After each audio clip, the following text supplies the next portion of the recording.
اس وقت ہم اور آپ عالم اسلام کی کچھ نادر و نایاب اور ابتری شخصیت کی بارگاہ میں خراج عقیدت پیش کرنے کے لیے حاضر ہیں، جس کے فضل و کمال اور حکمت و دانائی، تقوی اور طہارت، ریاضت و مجاہدہ کی داستان آج پوری دنیا میں سنی اور سنائی جا رہی ہے، جس نے اپنے علمی روب و دبدبے سے پورے عالم اسلام کو متاثر کیا اور اپنے کردار کی پاکیزہ خوشبو سے نہ جانے کتنے الفاظ سے دنیا کے مختلف خطوں میں یاد کیا جاتا ہے۔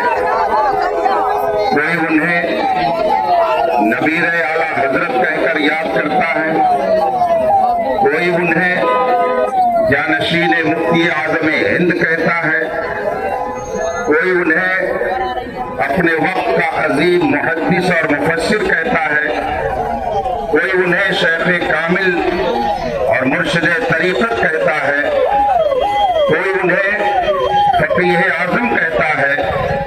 ایک ذات ہے اور اس میں نہ جانے کتنے جلوے نظر آتے ہیں، اسی لیے ایک ذات ہے جو مثل شمع ہے اور ہر طرح کے پروانے اس وقت اسٹیج پر نظر آ رہے ہیں۔ علماء ہو کہ عوام، خواص ہو، ڈاکٹر ہو یا انجینئر، پروفیسر ہو یا ماسٹر، اہل ثروت ہو یا اہل سیاست، ایک ذات حضور تاج الشریعہ کی ایسی نظر آتی ہے کہ مجھے کہنا پڑتا ہے ہم ہوئے، تم ہوئے کہ میر ہوئے، ان کی زلفوں کے سب اسیر ہوئے۔ بہت سے ایسے پیر آپ کو ملیں گے جس کے پاس صرف جاہلوں کا ٹولہ، اس کے علاوہ ان کے دامن میں کچھ نہیں۔ کچھ ایسے لوگ ملیں گے جن کے پاس چند شاگرد اور ان کے پاس کوئی توشہ نہیں۔ ایک ایک تفصیل میں اگر جا کر کے گنوایا جائے تو اس کے لیے کافی وقت درکار ہے، لیکن آپ اپنے ماتھے کی آنکھوں سے دیکھ رہے ہیں کہ اس وقت جامعۃ الرضا بریلی شریف عرب و عجم کے فضل و کمال کا ایک حسین گلدستہ بنا ہوا ہے۔ بغداد معلیٰ سے آنے والی ذات نے اپنے خطاب میں بڑی پیاری بات کہی اور ارشاد فرمایا، درود شریف پڑھے، اللہم صلی علی سیدنا مولانا محمد معدن الجود والکرم وآلہ الکرام اجمعین۔ نعرہ تکبیر، نعرہ رسالت حضور تاج الشریعہ، حضور قائد ملت، نعرہ تکبیر، نعرہ تکبیر، نعرہ رسالت، مسلمان مسلک اعلیٰ حضرت، عشق محبت، عشق محبت، عشق محبت، عشق محبت، عشق محبت، عشق محبت، حضور حجت الاسلام، حضور مفتی اعظم عالم اسلام، حضور مفسر اعظم، بستی بستی کریا کریا، بستی بستی کریا کریا، ہم سب کی بخشش کا ذریعہ۔ جس مرکزی شخصیت کا آپ کو انتظار تھا، جلوہ تاج الشریعہ لے کر وہ ذات ہمارے اور آپ کے درمیان جلوہ گر ہے۔ آپ ان نور نور چہروں کو دیکھ کر اپنی آنکھوں میں آسودگی لائیں، دل و دماغ میں تازگی پیدا کریں اور تھوڑی دیر میری گفتگو سماعت کرنے کی زحمت کریں۔ درود پاک پڑھیں، اللہم صلی علی سیدنا و مولانا محمد معدن الجود والکرم وآلہ الکرام اجمعین۔ حضرات، ایک ذات ہے جس نے ہر طبقے کو اپنے دامن میں سمیٹ رکھا ہے۔ اہل دنیا ہوں یا علماء و عوام، دیندار ہوں یا دنیا دار، حضور تاج الشریعہ علیہ رحمت و رضوان کے فضل و کمال کا ہر کوئی اعتراف کرتا ہوا نظر آتا ہے۔ میں نے حضور تاج الشریعہ کو جلوت میں دیکھا، خلوت میں دیکھا، ان کی نجی محفل کو دیکھا، ان کی علمی مجلس کو دیکھا۔ وہ اپنی ذات میں ایک بے مثل و بے مثال شخصیت تھے۔ حضور تاج الشریعہ نازک سے نازک موڑ پر جس طرح کی دستگیری فرماتے اور علماء کی رہنمائی فرماتے وہ لاجواب ہے۔ میرے ذہن میں کئی ایک ایسے واقعات ہیں جو مجھے بار بار اس بات کی یاد دلاتے رہتے ہیں کہ حضور تاج الشریعہ وہ صرف ایک عالم نہیں بلکہ وہ رب قدیر کا اہل سنت کے لیے ایک عظیم تحفہ تھے۔ وہ رسول پاک کی ایک عظیم عنایت تھے، غوث و خواجہ کی کرامت تھے، اعلیٰ حضرت کے فضل و کمال کے سچے جانشین اور امین تھے۔ ایک مرتبہ میں اور شہزادے حضور محدث کبیر حضرت مولانا جمال مصطفیٰ صاحب قادری منزل گھوسی شریف میں بیٹھے ہوئے تھے اور حضور محدث کبیر سے کچھ باتیں ہو رہی تھی۔ اسی درمیان حضور تاج الشریعہ کا ذکر آ گیا، کچھ باتیں ہوئی۔ حضور محدث کبیر نے فرمایا ابھی آپ لوگ تاج الشریعہ کے اسٹیٹس کو نہیں سمجھ پائیں گے۔ حضور تاج الشریعہ جس معیار پر ہے ابھی آپ لوگ نہیں سمجھ پائیں گے۔ یہ کون کہہ رہا ہے؟ جو اپنے وقت کا امیر المومنین فی الحدیث ہے، جو محدث کبیر ہے، جس کے ہزاروں تلامذہ ہند و بیرون ہند پھیلے ہوئے ہیں، وہ عظمت تاج الشریعہ کو ہمارے دلوں میں اس طرح سے بٹھا رہا ہے۔ اس کا مطلب ہے حضور تاج الشریعہ کو رب قدیر نے ان عظیم صفات سے نوازا تھا جس کی بنیاد پر وہ جدھر جاتے لوگوں کے دل کھنچتے ہوئے چلے جاتے اور شاعر کہنے پر مجبور ہوتا ان کا سایہ تجلی، ان کا نقش پا چراغ، یہ جدھر گزرے ادھر ہی روشنی ہوتی گئی۔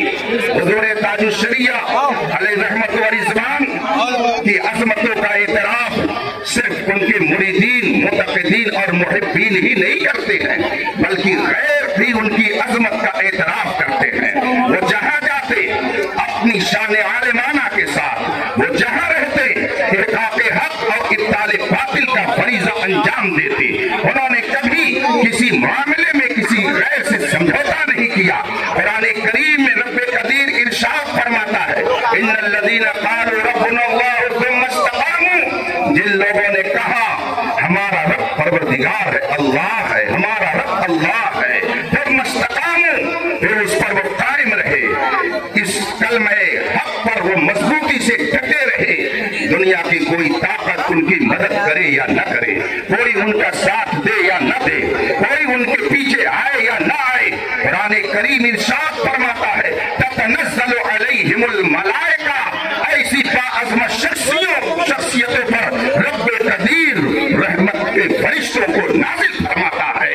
حضور تاج الشریعہ انہی برگزیدہ ہستیوں میں تھے جنہوں نے کبھی اس کی پرواہ نہیں کی مجھے کون کیا کہے گا، کن جملوں سے نوازے گا، بلکہ وہ گویا پیغام دے رہے تھے۔ کہنے والے کہتے رہو، اکثر تو چلا نہیں بلکہ چل دیا، دونوں میں بہت فرق ہے۔ چلا اور ہے، چل دیا اور ہے۔ کہنے والے کہتے رہو، تبرہ کرنے والے کرتے رہو، اور کرے قادری کل میں چل دیا۔ تم کہتے رہو جو کہنا ہے، لیکن اختر قادری چل دیا اور پھر پیغام بھی دے دیا کہ اگر تم بھی سچے قادری رہو گے، غوث اعظم کے غلام رہو گے، غوث اعظم کی عقیدت کا پٹا گلے میں ڈالے رہو گے، یہ بھی میری طرف سے تمہارے لیے پیغام ہے کہ خلد واہ ہے ہر ایک قادری کے لیے۔